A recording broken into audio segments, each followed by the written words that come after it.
подвиг тех ребят, кто честь погон зеленых в Афганистане нам прославил на века.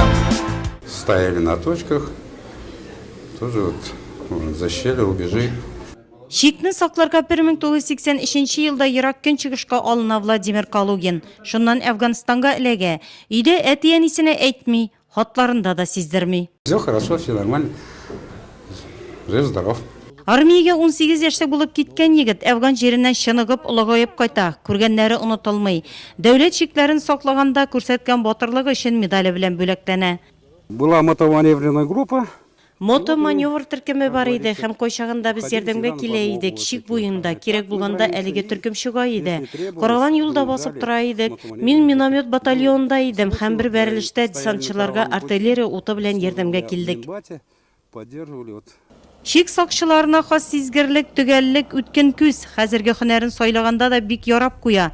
30 елдан артык руль артында, балачактан тракторда, комбайнчы ярдәмчесе булып эшләгән егет Койнар ныктадан кайту белән машина йөртү буенча курслар тәмамлый. Бүгенге көндә Транссервис Нурлат җәмгыятендә шофер булып эшли. Техниканы яхшы белгәнгә бергә эшләүче иптәшләре арасында да абруйлы.